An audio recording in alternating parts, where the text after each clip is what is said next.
and eventually contracted leukemia and died.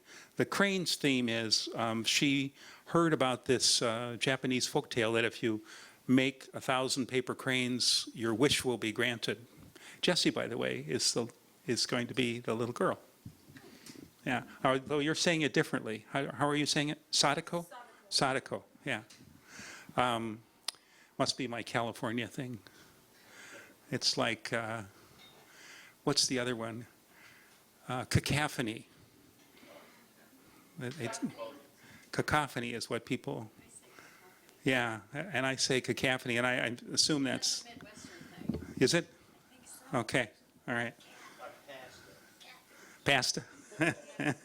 But Terry, I do say apricot instead of apricot, which is the Midwestern one. Yeah. It's apricot, yeah.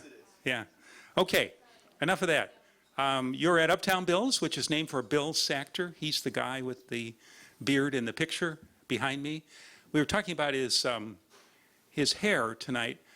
Bill lost his hair at a relatively young age. He was in a state institution for people with disabilities in Minnesota, and there was something that happened one night, and one of the staff got angry at him and grabbed his hair and pulled part of it out of his scalp. And partly for that reason, and partly it was, his genetic thing, but he was always kind of embarrassed about his hair, and he had a wig that he wore, a kind of a bad beetle wig, and you can see it over in the picture on top of the little pop cooler. And he actually, after he got to Iowa City, he had several wigs on a little wig stand, and he called his friend Barry, the guy on the right, one night and said, "Barry, you got to come over, my wig broke." And he put a tremendous amount of hairspray in the wig to keep it there, and apparently something like that did actually happen.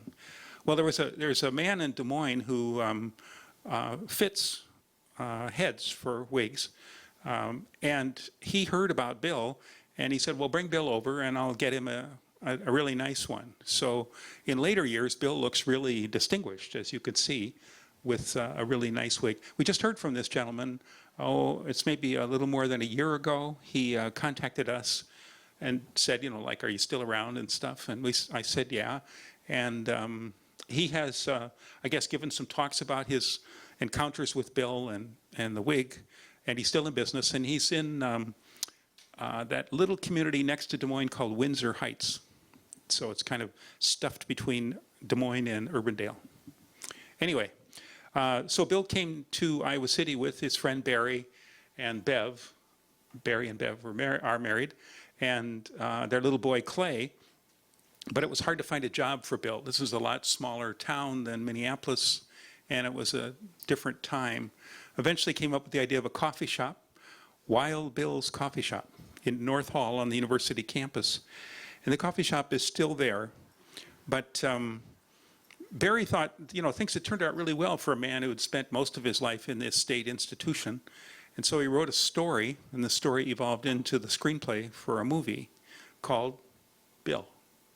And that's a promotional picture for the first film.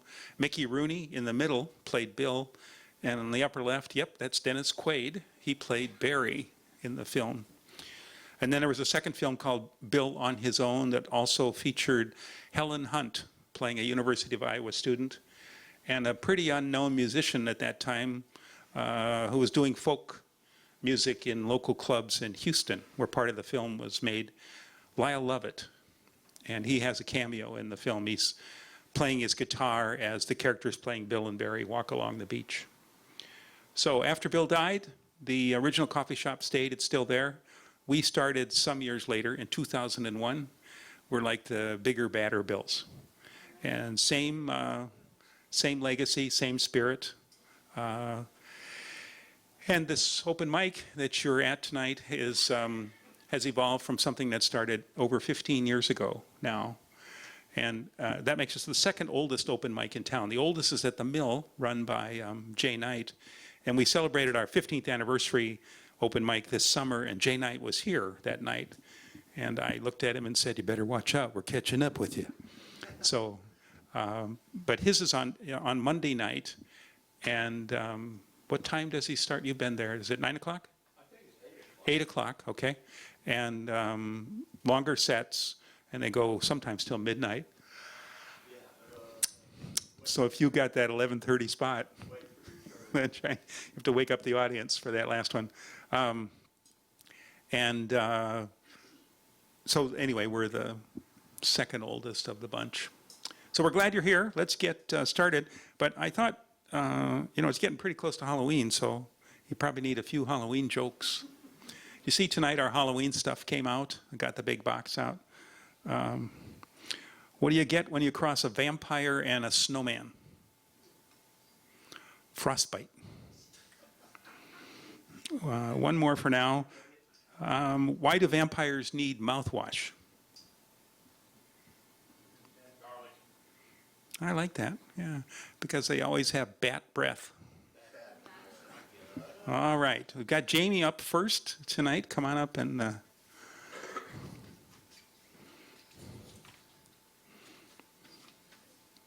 You going to plug in tonight? Yeah. Okay.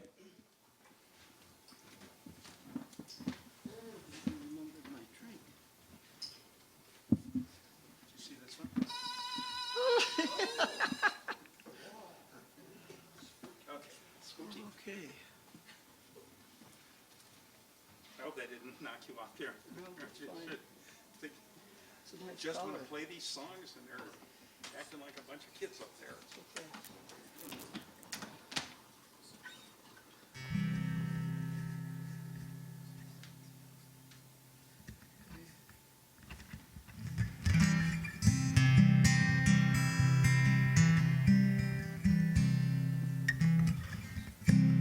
Okay, how's that sound?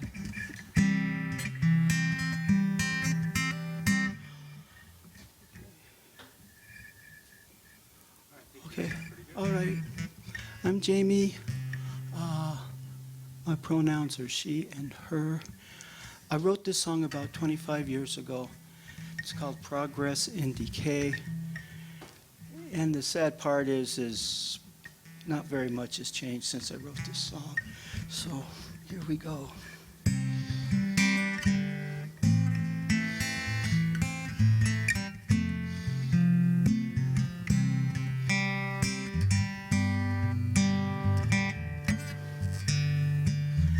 Africa cries for her children,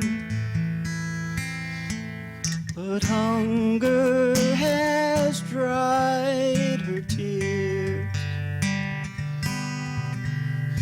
She's calling out for some comfort, but no one seems to hear.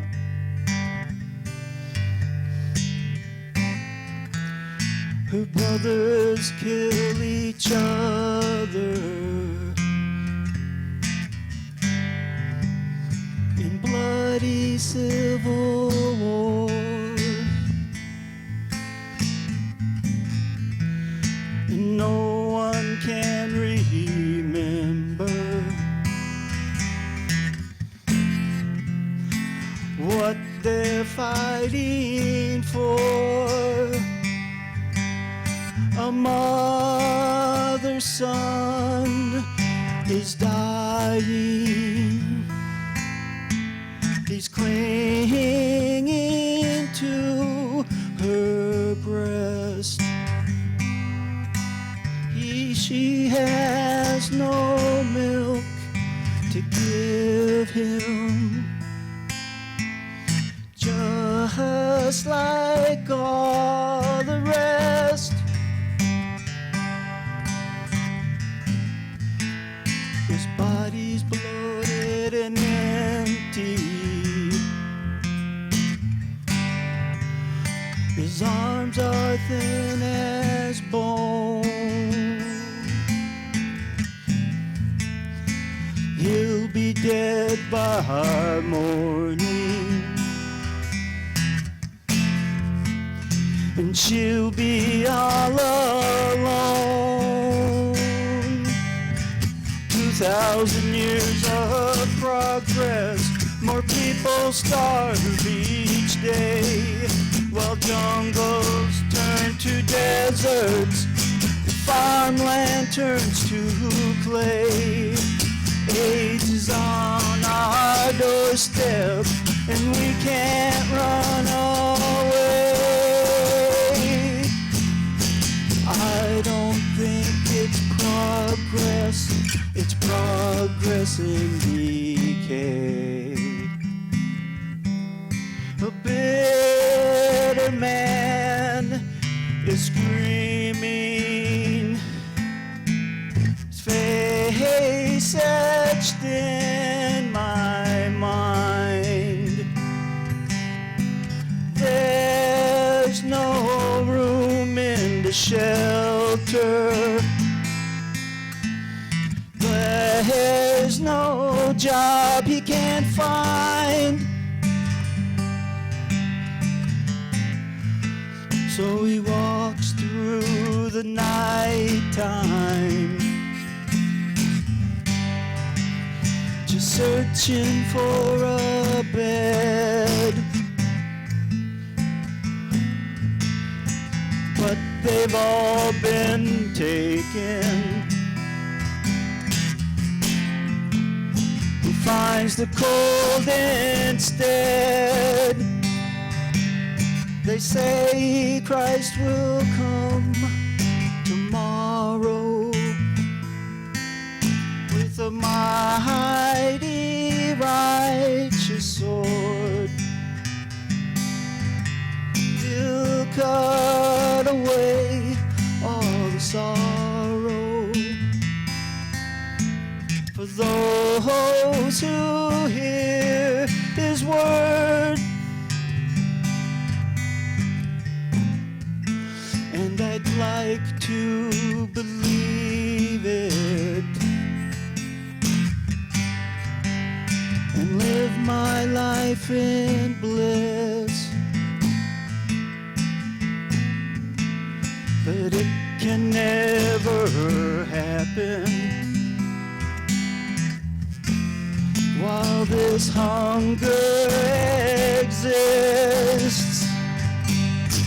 2,000 years of progress, more people starve each day, while jungles turn to deserts, farmland turns to clay. AIDS is on our doorstep, and we can't run away. I don't think it's progress in decay. No, I don't think it's progress in decay.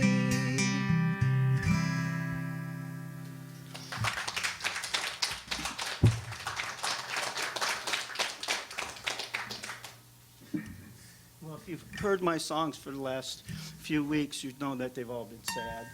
So I decided to cheer people up and play some blues. Does anybody out here know what a Gandhi dancer is, or a Gandhi? A Gandhi is a giant bar. It's about yay big, and they use it to move the rails of a railroad track in order to set it in place so they can put the spikes down. And this song is called Gandhi Dancer.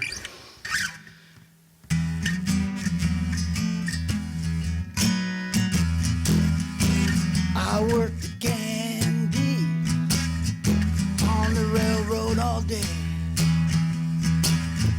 I get home from work, give you all my pay. You're like all the others, you want what is mine. I won't be here forever, babe. You better read between the lines, 'cause I'm a Gandhi dancer, baby. Dancing away from you.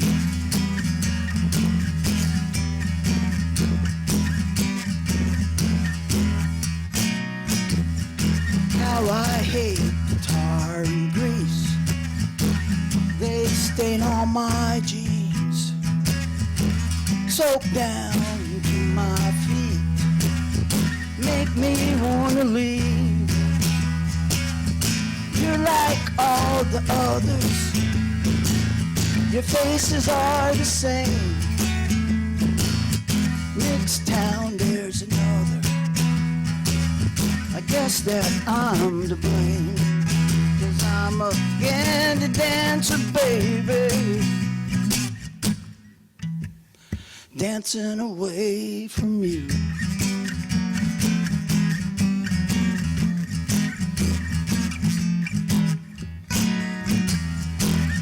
The rails are hard to carry, ties are hard to hold. The sun is hot and burning, I'm dreaming of the cold. Let's be worth the waiting, let's get old and worn, like the scars on my heart, babe.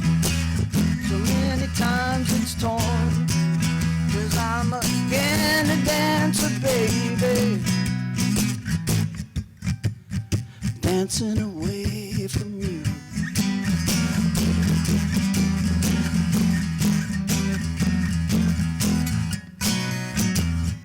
When I get off from work, I stop and have a drink.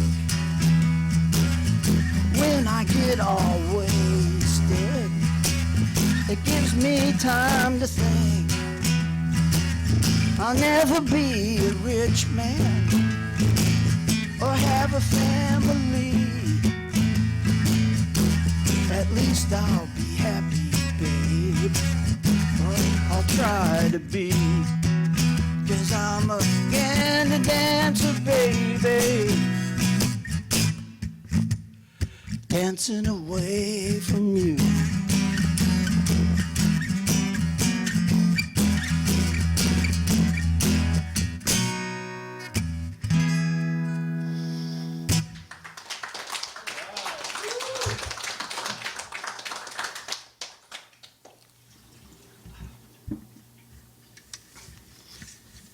And this next song's called I'm Coming Home. It's what my friends used to call a lounge blues. See if I can still play it.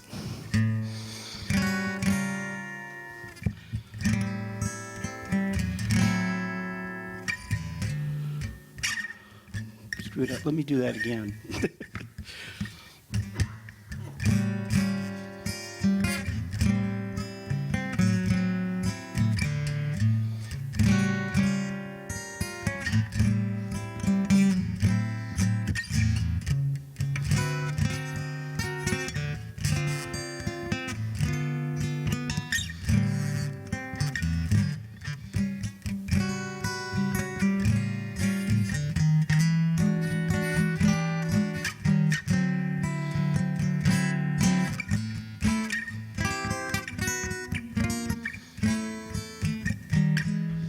I've got 2 blue shirts and another that's red, 2 blue jeans and an aching head, an old leather jacket, it don't fit right, and I'm walking down this highway on this lonely night. But I'm coming home, whoa, coming home to you.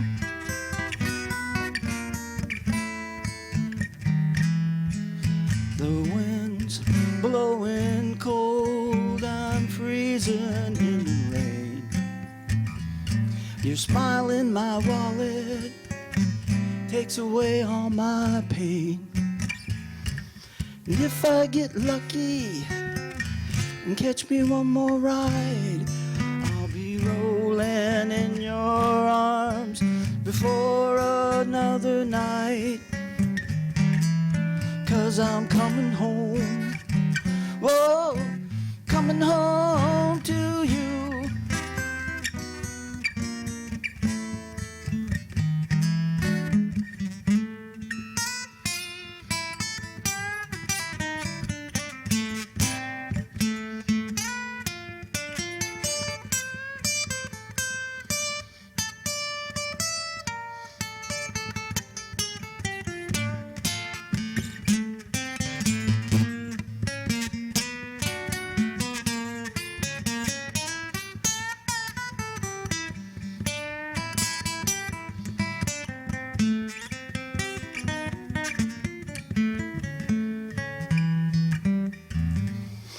left in a hurry, had to find the truth.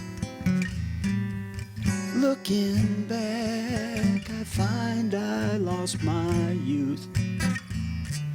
I didn't mean to hurt you or be cruel, to think that you're still waiting. I must be a fool, 'cause I'm coming home. Whoa, coming home to you.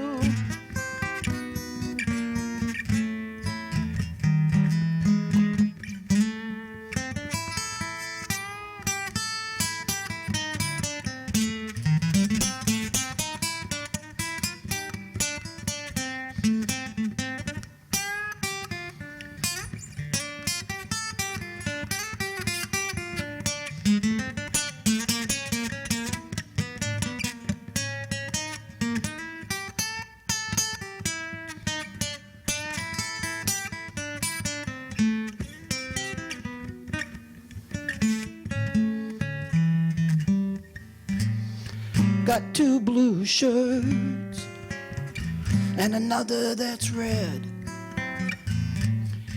2 blue jeans and an aching head, an old leather jacket, it don't fit right, and I'm walking down this highway on this lonely night, 'cause I'm coming home. Whoa, coming home to you.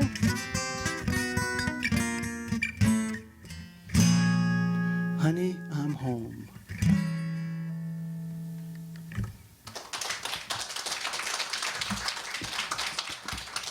Oops. Knock over there. Thank you.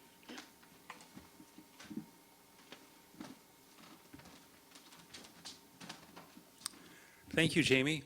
That last song reminded me of a little of Dave Ray, Kerner, Ray, and Glover, and Dave Ray has actually had performed here. He's dead now, but he performed here a couple of times as a solo performer. I think the other two are still performing. You may know if Kerner and Glover are still performing. Okay, all right. Well, I think they still are. Anyway, that song reminded me of Dave Ray's style of blues.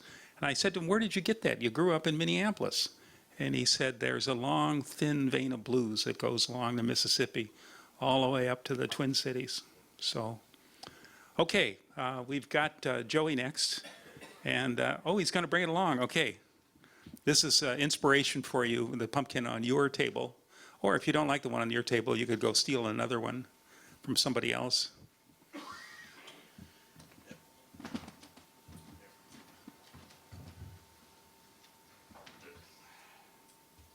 we go. If I just bring it up, just go ahead. Good evening. My name's Joe Westlink. I'm a local poet here. I'm starving poet, I guess you could say. I only have one poem tonight. It's not Halloween theme. I'm saving that for later. Anyway, this little poem is something I put together today. Basically, it's a poem about a kid making a decision, a choice that, well, in the grand scheme of things, isn't very important, but makes it sound important. But hey, we were all kids once. Anyway. It doesn't have a title yet. It's rough draft, so be prepared. It's going to be rough around the edges. Okay, so on the table to my right sits the very things that will forge my path to adulthood, a path that will have its fair share of personal triumphs, of personal tragedies, of personal growth, of self-discovery and wondrous experiences. By the time the credits begin to roll and the curtains close on our play, I approach the table with a smile of excitement etched upon my face as I proceed to choose my guide to the outside world. That's right, I can only pick one of 3 to come with me on my journey to adulthood. Oh, and I am so terrible with decisions in my youth. Oh, which of the Trinity do I pick?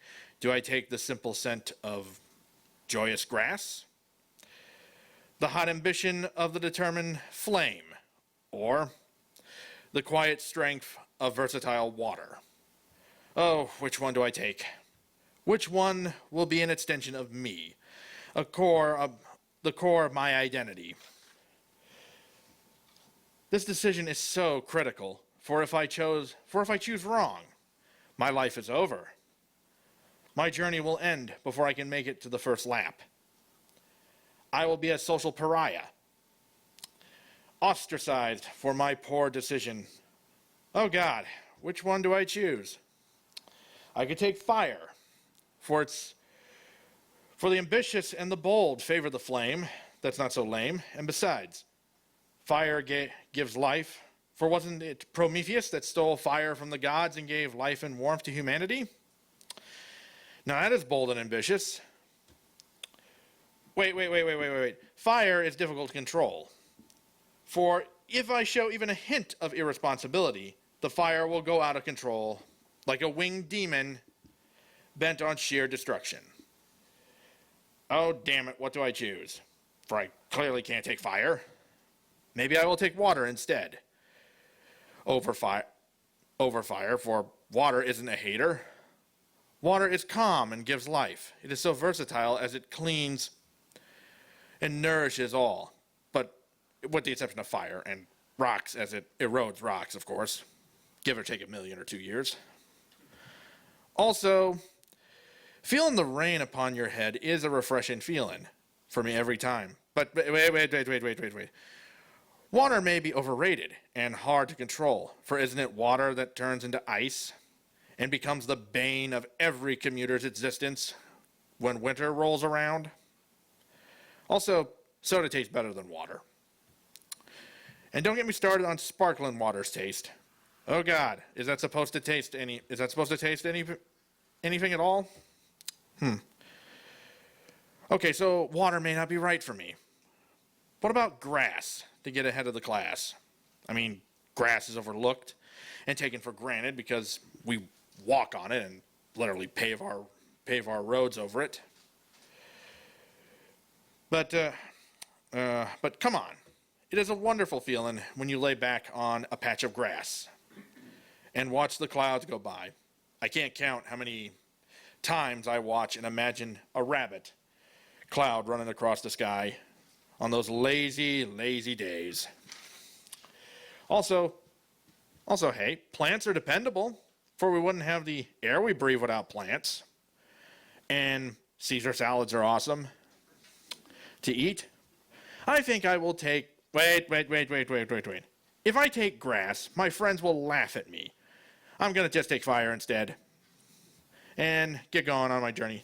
Now, what do I name him? And that's it.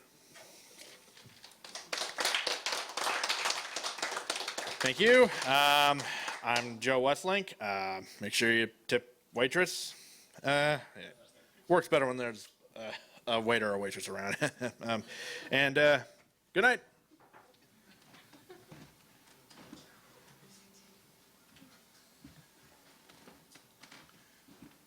Thank you, Joe. Helping us out tonight, Emily and Maya, and maybe we'll call Emily up now. Yes, let's give them a little round of applause. That's a good idea. To see what she's gotten from us on tonight's question. Thank you. So the question of the night tonight was, what is your favorite article of clothing that you own or have previously owned? We have my pink Chuck Taylors, stringy open back tulle skirt dress, a winter sweater from the now gone Dayton's department store in downtown Minneapolis. Hats, definitely my hats. A green jacket with a hole on the left sleeve. overalls, Converse, a grenade coat, limited edition Vans, and thigh-high suede lace-up boots. So that was the question for tonight.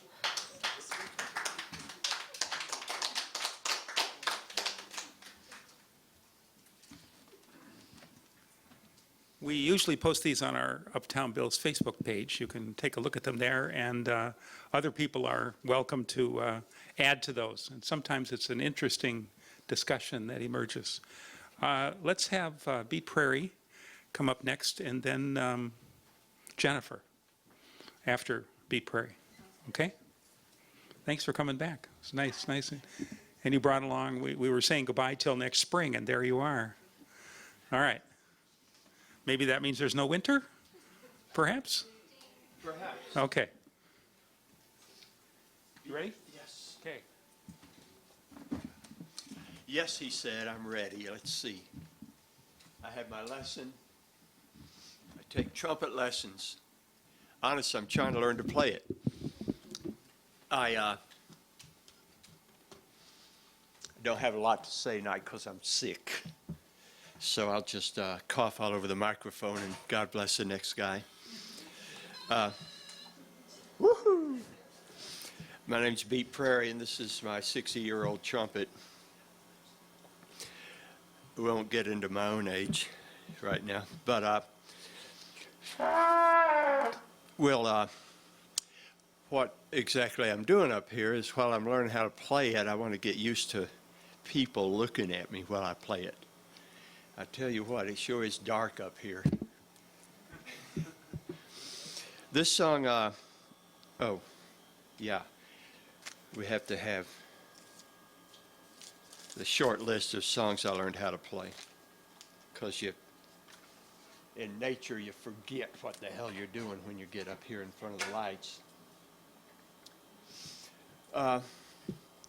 I'm going to play the hardest one first and try to drag it out so I don't get all nervous and everything.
Whoops.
So it goes, you can drag it and drag it and drag it and make it, play it 3 times, but anyway, you gotta relax.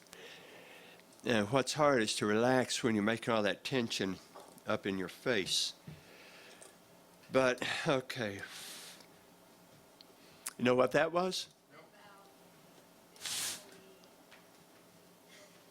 Condensation goes from warm air blowing through cool tubes, like when you're making whiskey and shit and it falls out in the bottom. It looks gross, but it's not gross.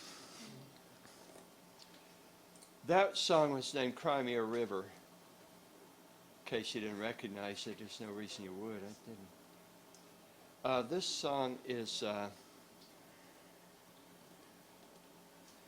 This song is by Thelonious Monk, and it's named Blue Monk.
That was a different ending than what I practiced, but it ended.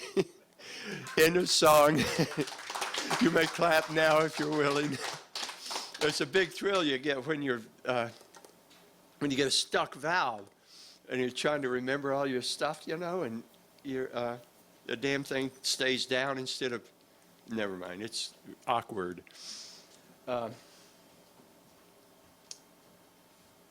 I tell you, I'm going to go ahead and play my favorite one I play every time that I get up here, but it's just my favorite one. The thing I like about it so much is it has a Jimmy Reed guitar lick in the middle of it, but it's named Goodbye Pork Pie Hat, and it's by Charles Mingus.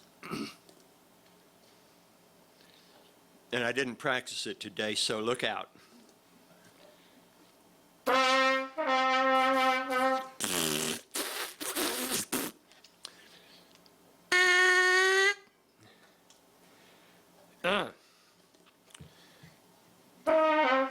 Damn. It keeps doing that. Wah. It could be an effect. Plug in and use a foot pedal and make it go do that. Never mind. Goodbye Pork Pie Hat by Mingus.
Thank you. That's three from me. The deed is done. Now go home and get well. Thank you very much.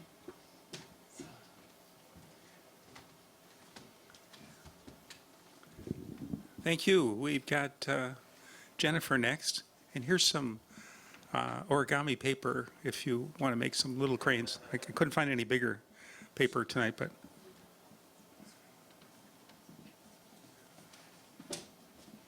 did you want to put on the UNICEF box?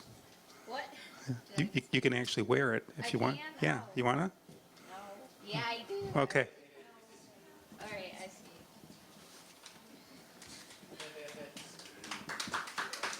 That's awesome.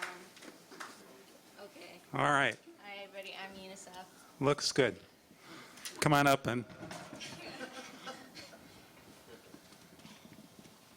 Is it too much? No. Okay. The- Like the dinosaur trying to clamp. with it. Yeah, make its bed. Yeah. Hi, I'm Jennifer. I wrote this story with inspiration from Raymond Carver. It's called What We Don't Talk About When We Talk About Love, and his story is what we talk about when we talk about love.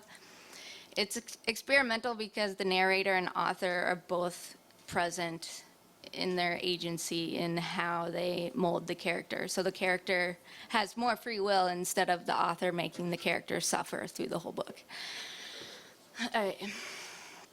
She works at a Halloween store. A three-headed figure of plastic wolf growls at her like he can sense something bizarre, and he might have been right. If it were real and wanted to eat her, he would. He growled and growled and growled, as if eating was suffering enough.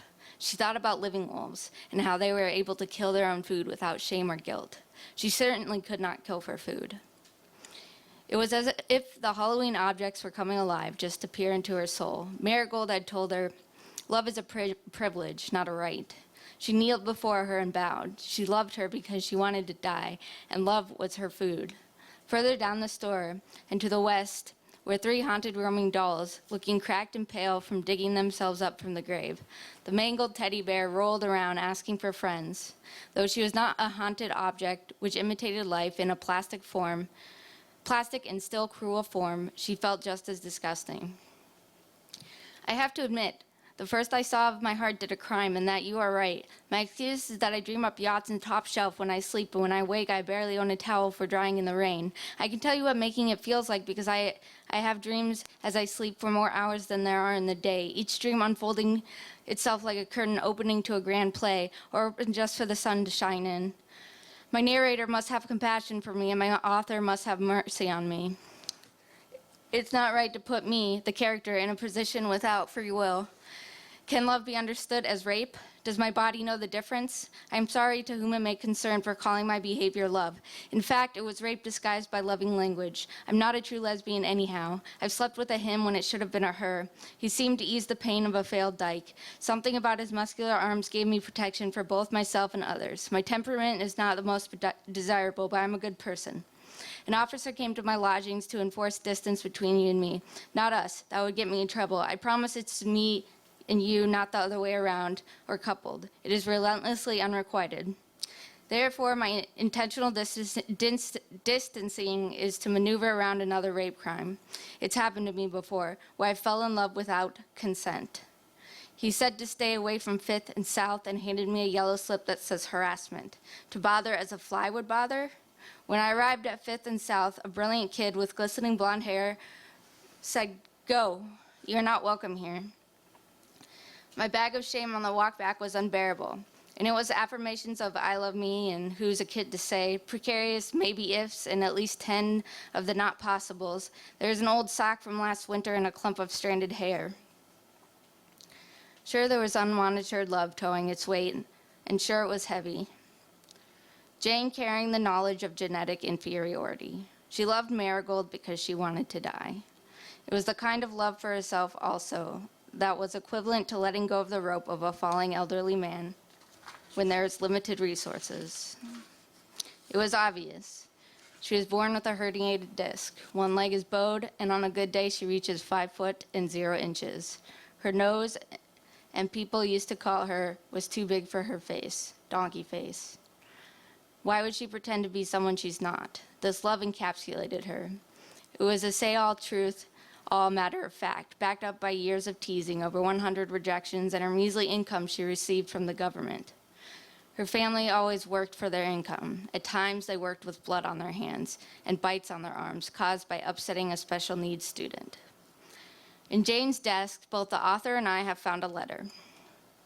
"I can be sure I loved you. It wasn't rape. If it lasted only a week, whatever you felt was not love, was not your type of food. I thought my laziness was sleep deprivation, but at 18, I found out I was always tired from being raped as a child repeatedly. I never intended a feeling to go this far, knowing that I am your inferior. It's proven in the absence of virginity in me. You are not lazy like the moon who sticks around during the day. Like me, when I look into the light, only discover that I can see better without it. For you, I am a blind person, and your light radiant enough to skewer my eyes."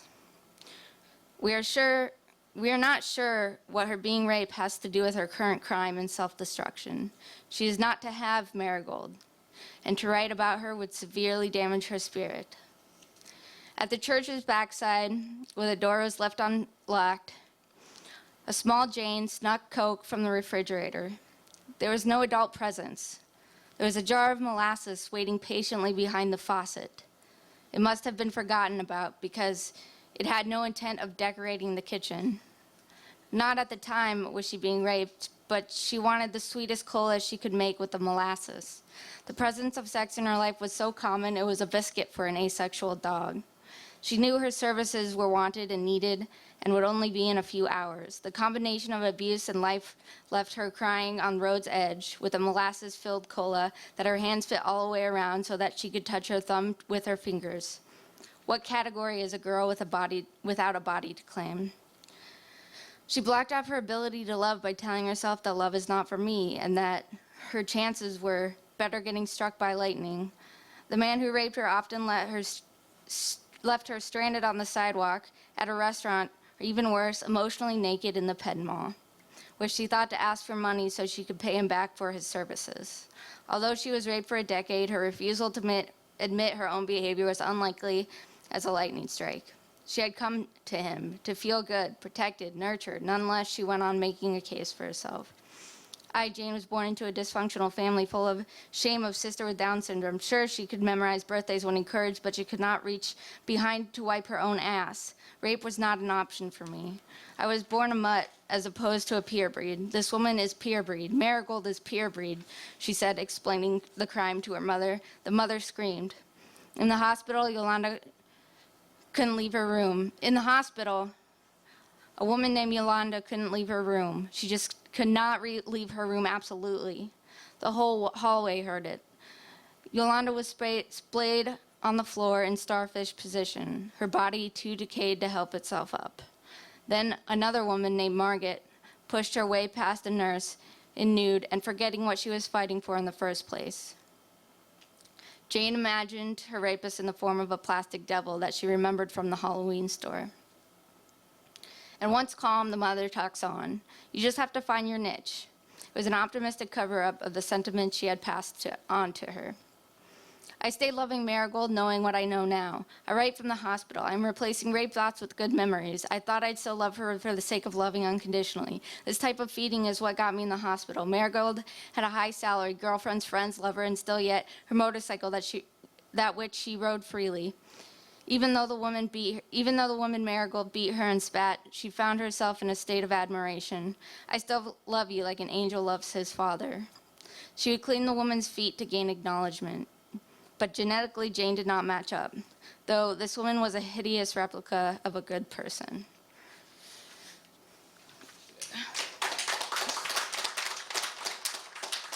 Yeah, thanks for listening. That was also inspired by how I feel around rich writers sometimes. So a lot of that was hodgepodge.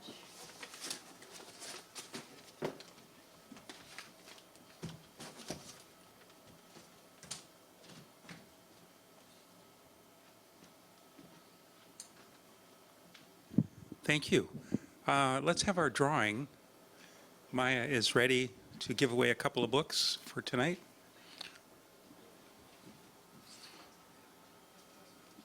I'll just step away and you can.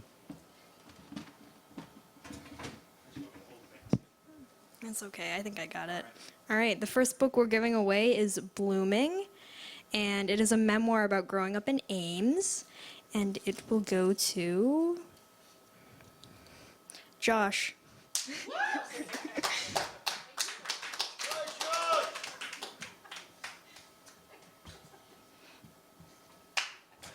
And then the other one is True Blue, the dramatic history of the Los Angeles Dodgers told by the men who lived it. And that goes to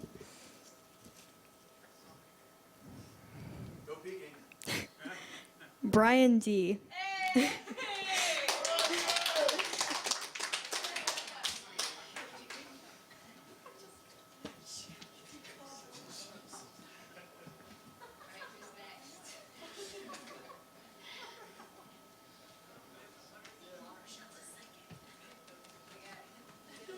It's a good year and a good time for that because the Dodgers are World Series bound for sure, and it is October.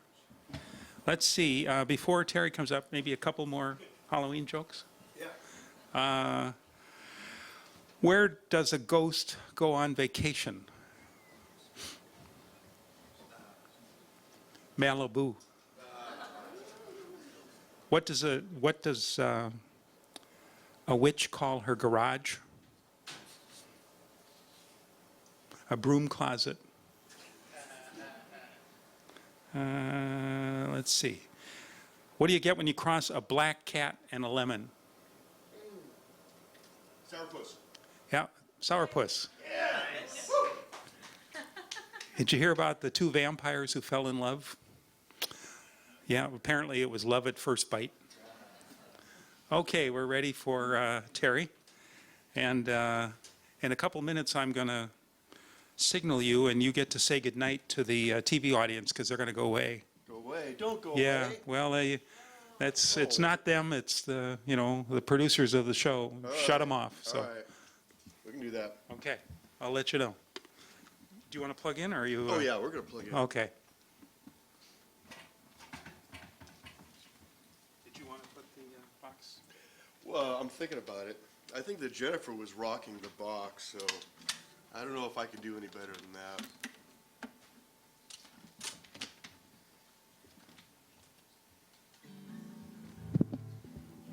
Whoa, look out, look out.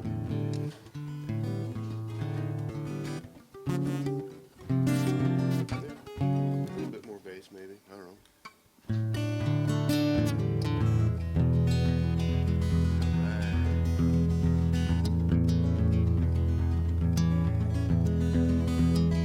How y'all doing tonight? All right. My name's Terry, and this is my ghost band. All right. Hey, don't judge them on just their appearance alone. They're really good musicians. One of the best things about having a ghost band is there's lots of room in the car when we go to gigs.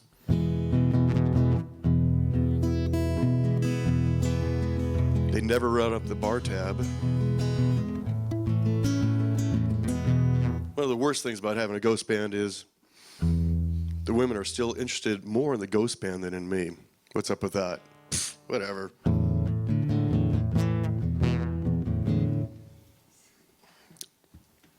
We're going to try this stool right here. 3 points of contact. I learned that at work.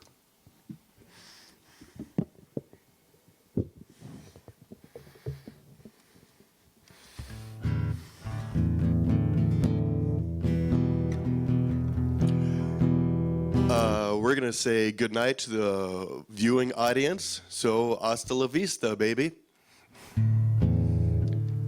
Is that good? Okay.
All right. Hold on.